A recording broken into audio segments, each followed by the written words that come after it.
Hi friends, it's Selvajang here. Welcome to my networking channel. Hope all are doing good. And today the topic I'm going to discuss about how to configure the MPLS Layer 3 VPN.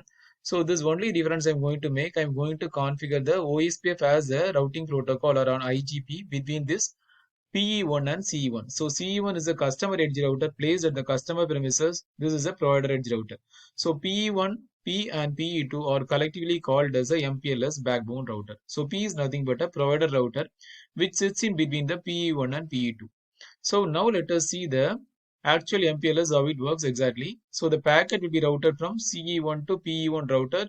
At the provider edge router will be imposing a label, imposing or pushing the label. So the label will be added to the prefix and will send it to the provider router, core router. So once this provider core router receives this label packet, it will do a label swap. That means it will swap the label say from 17 to 16. And again this labeled packet, after swapping, it will send it to this PE2, provider edge router at the other end. So at the other end, again, it will strip the label or it will pop the label, what we call it as a label pop. Then it will send the packet again to CE2 router. So these are the three mechanisms you have to keep it in mind. One is a label push and label swap and label pop. So collectively, all these are done by a router called LSR. LSR is a label switch router, which is used for switching the label between the MPLS router. So what we call it as a label switch router. And this PE1 and PE2 we call it as an LER. That's a label edge router which is used for adding or removing the label at the transmitting or the receiving end.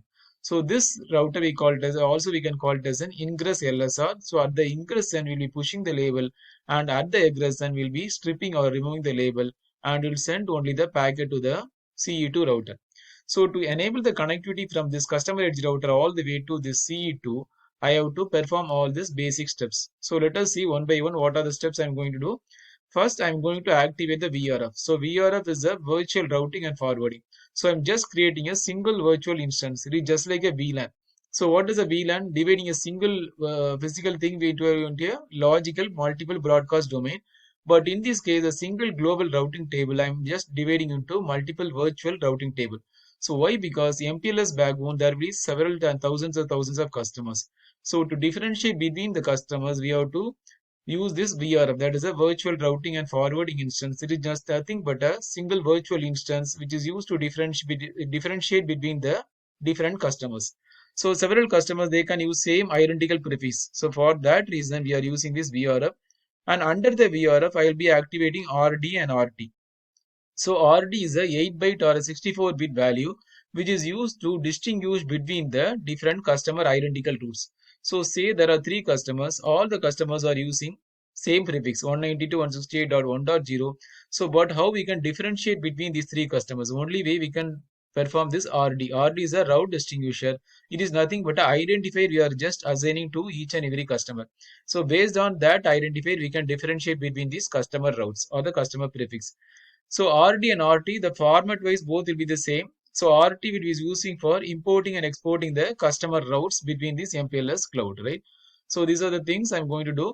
And the second configuration, I will be activating LDP and IGP. So LDP, what is the main purpose is? For distributing and advertising the labels between the provider edge router and the PE2 router. For that reason, we are using LDP.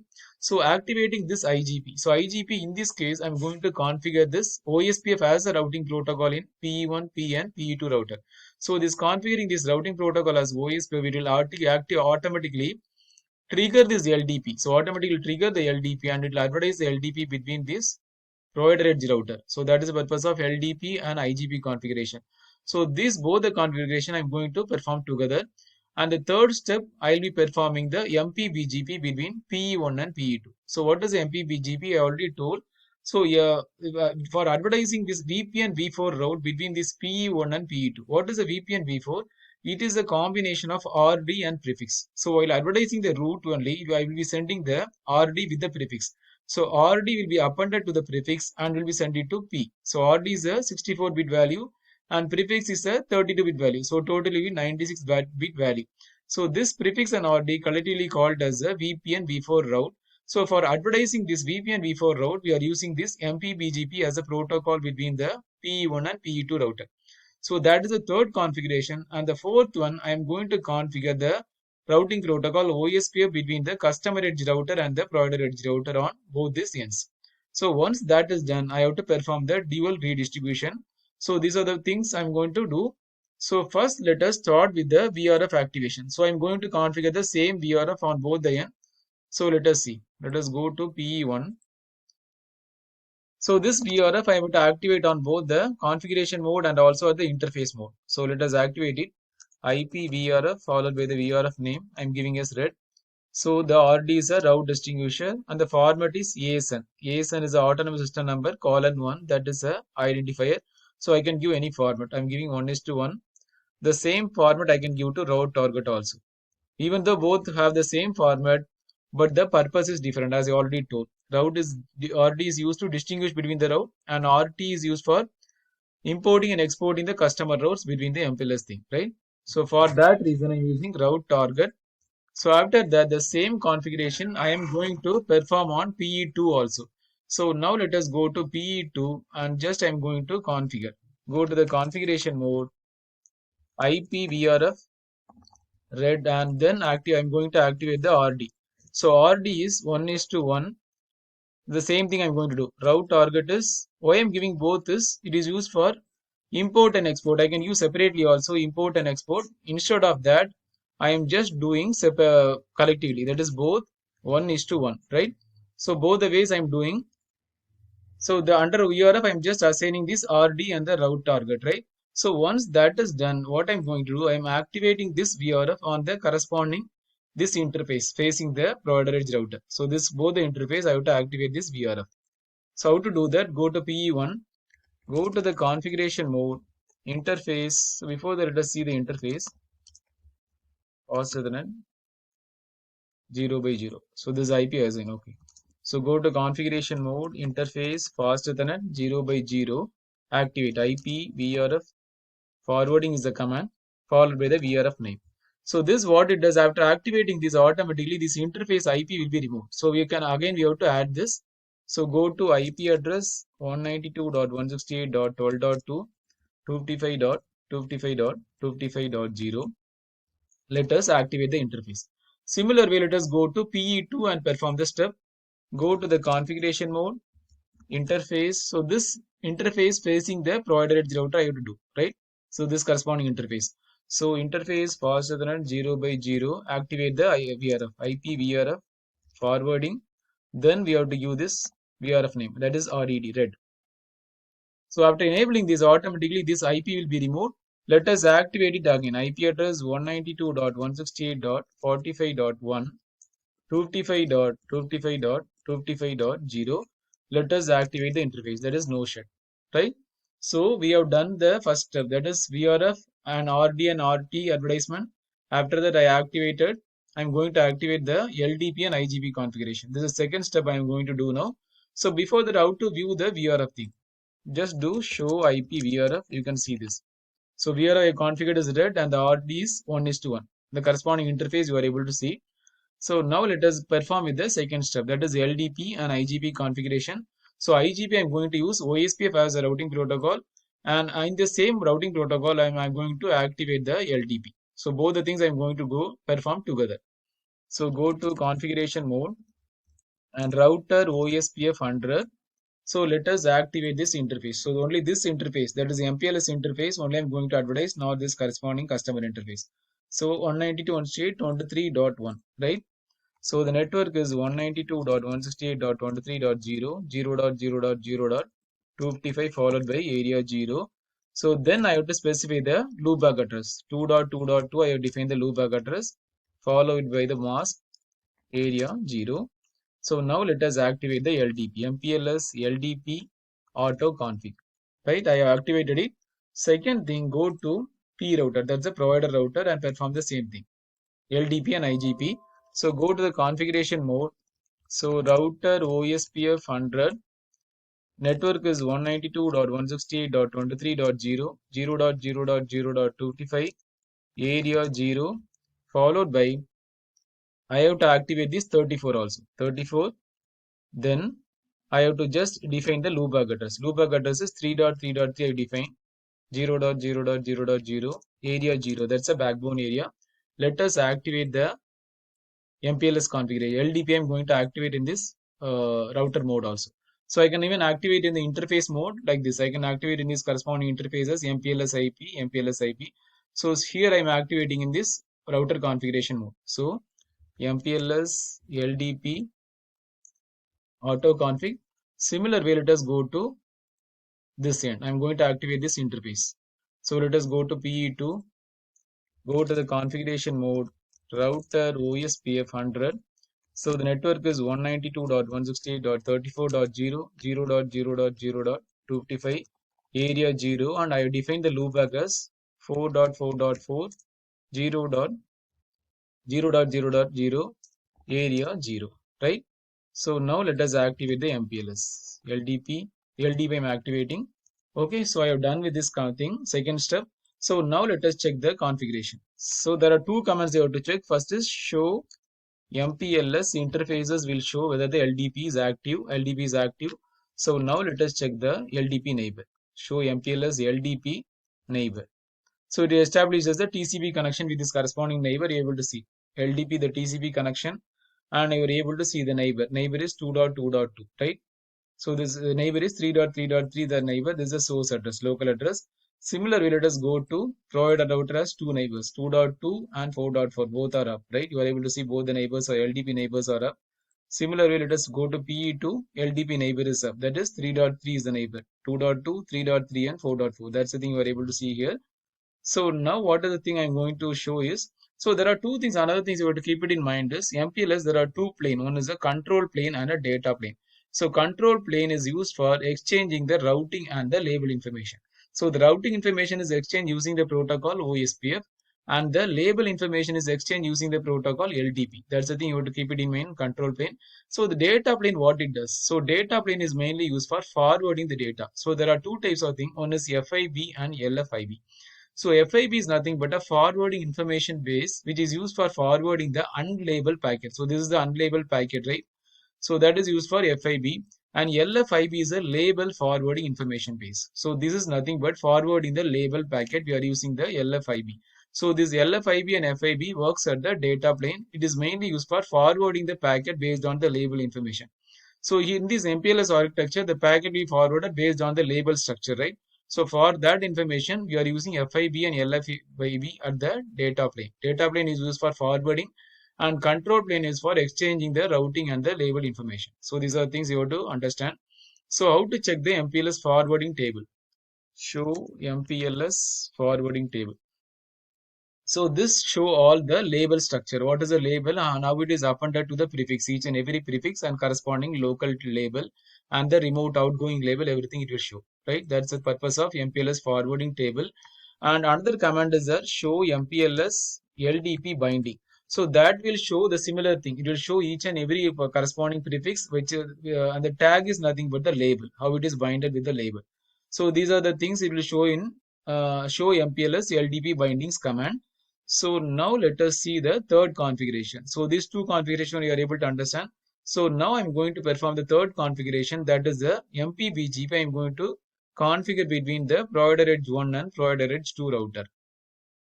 So now let us do the third configuration. I'm going to configure the MPBGP. So before that, I'm going to advertise the VPN v4 route between P1 and P2 by means of MPBGP protocol. So let us go ahead and do the configuration. So go to PE1, go to the configuration mode and router BGP 234, and the neighbor is, I already defined the loopback address as 4.4. So this is 2.2 and this is 4.4. So let us define the loopback address. So this is nothing but a IBGP configuration.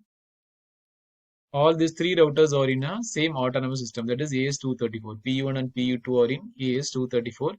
So neighbor, the remote AS234. Why means it is an IBGP neighbor, right? So 234. Since I'm advertising using the loopback address, I have to specify the update source loopback command. Update source loopback 0 command. So then address family is a command we are using for advertising the VPN v4 route. So this is a configuration for advertising the VPN v4 route and for configuring MPBGP between the both the provider edge router. So address family VPN v4. Then let us do neighbor 4.4.4 activate. Similar way, let us go to PE2, right? Go to the configuration mode. So router BGP 234 address family. So before that, you have to configure the neighbor command, IBGP command. Neighbor is 2.2.2. So that is a PE1 router. PE1 router. So and the remote AS is, what is the remote AS is 234, right? Since we are using loopback, we are using the command update source loopback 0. Go to address family VPN v4 neighbor 2.2.2 activate. So now the MPBGP is active between this PE1 and PE2. So one more thing is pending. Since we are using only the VPN v4 route between this PE1 and PE2, I have to disable the IPv4. So how we can do that? Go to the configuration mode and router BGP 234 address family IPv4 no neighbor 4.4.4 activate. Similarly, let us go to PE2 configuration mode router BGP 234 address family IPv4 no neighbor, that is 2.2. This is 2.2, right? So no neighbor 2.2.2 activate. So this is the way I have to configure on both PE1 and PE2. So after some time again the neighbor will come up. So now let us see. What is the command is show BGP. Normally you'll do show IP BGP. Since we are using the VPN v4, I have to configure this as a command as show BGP VPN v4. Unicast all summary. So the neighbor is coming up, right? So the neighbor is active. Let us go to PE2 show BGP VPN v4 unicast all summary. So both are active. If you want, let us do a ping. So ping 4.4.4 source loopback 0. So I'm able to ping from PE1 to PE2. So let us ping from PE2 to PE1. Source loopback 0. So now the third step is we are done. So the first step is VRF, LGP IDP, and third is MPBGP. So the fourth one I'm going to configure a routing protocol. That is OSPF as a IGP. That is nothing but a interior gateway protocol is OSPF. So that I'm going to configure between the customer edge and the provider edge router on both these ends. So let us go to CE1. Go to the configuration mode router OSPF 100. And the network is 192.168.12.0, 0.0.0.25, area 0. Similar way, another one is loopback address. So this is a loopback I define, that is 1.1.1, right? So 1.1.1.1.1.1, 0.0.0.0, area 0.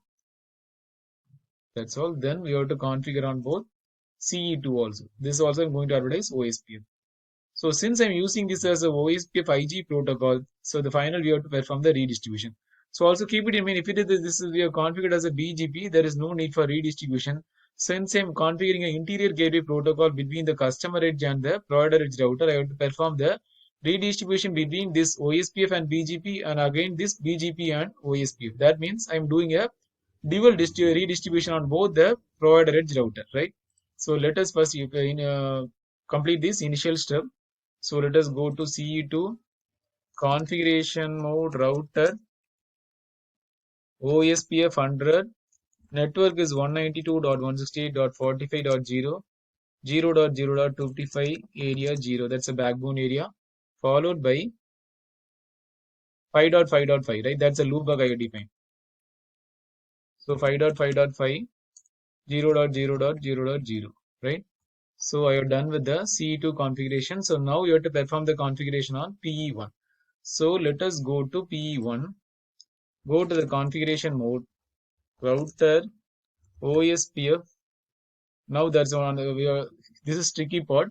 So what you have to do, you have to configure this as a VRF thing. So how to do router OSPF 100 VRF. So this will not accept. If I'm doing this, it will not accept because it is still already the OSPF 100 is already exists. We already configured for this LDP. So I'm going to configure the different value. How to do router OSPF? Let us make it as 2. And we have to configure this VRF. VRF is red. So similar way, now let us configure the network command. So what is the network command is 192.168.12.0, right? So 192.168.12.0, 0.0.0.25, area 0. Similar way, let us go and configure the PE2.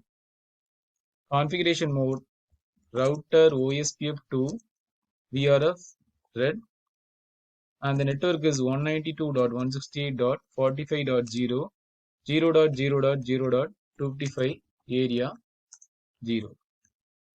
So I have configured the 4 steps, right? Fourth step we have done already, the OSPF between these CE1 and PE1 we have already done. So the final step we need to perform the redistribution. So the final step is we need to perform the redistribution. So we already configured the OSPF on PE1 and CE1 router, PE2 and CE2 router. So now let us perform the redistribution between the OSPF and BGP and BGP and OSPF. So let us go to OSPF first, router OSPF to VRF red. That is the VRF name. Then let us do redistribute BGP 234.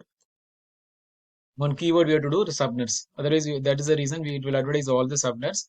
So similar way, let us go to BGP.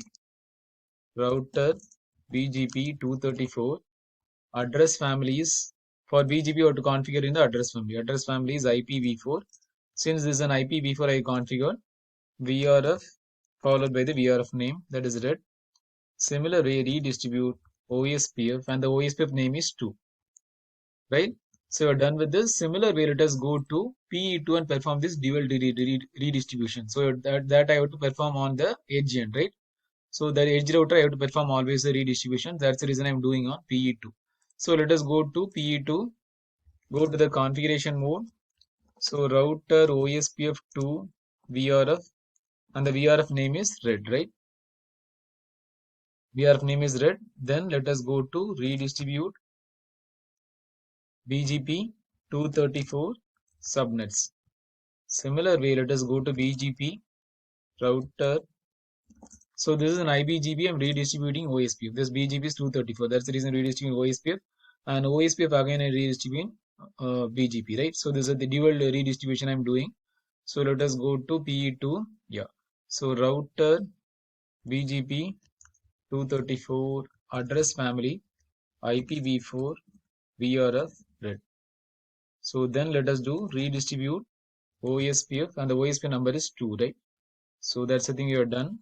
So now let us see the routing entries. So I have done with the 5 steps configuration. VRF, I activated VRF, RDRT, and I also activated the VRF on this corresponding interface. Second thing, I activated the LDP and IGP configuration. So then MPBGP activated between PE1 and PE2. And fourth one, I have done the OSPF between customer edge and the provider edge router. Fifth step, I perform this redistribution. So now we have to check the entries, whether in the customer edge router 1, I'm able to see these routes, and the customer edge 2, I have to able to see these corresponding routes. So let us go to CE1, show IP route. Yeah, so I'm able to see the routes, right? I'm able to see this corresponding 5.5.5, and it is advertising as inter area route. That is advertising as other route. So this is in external, it is showing as an external thing. So it is showing as a inter area route. That is the routes from other areas. So it is showing OIA, and the OIA 192.168.45.0. So it always advertises as a inter area route. So similar way, let us go to CE2. Show IP route. So there are two types of routes, right? OSPF intra-area route, and OIA is nothing but indicated as a inter-area route, right? So we are able to see this corresponding prefix 1.1.1 in advertised in the CE2, and this loopback address I advertise as a prefix. So this prefix is getting advertised in the CE1. So now let us do a trace. So trace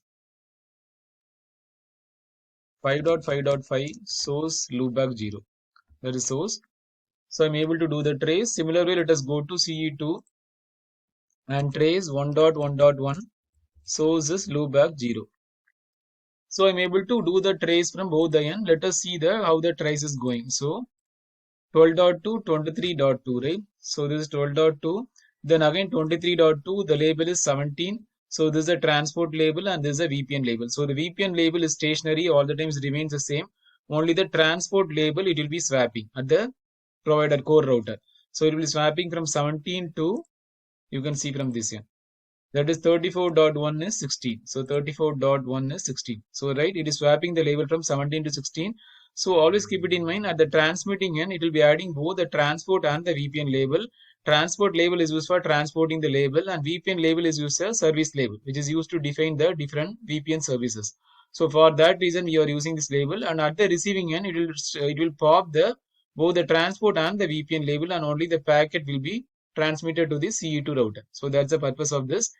So yeah, I hope you enjoy this video. Thanks for watching. Please subscribe for more videos. Thanks and have a wonderful day. Thank you.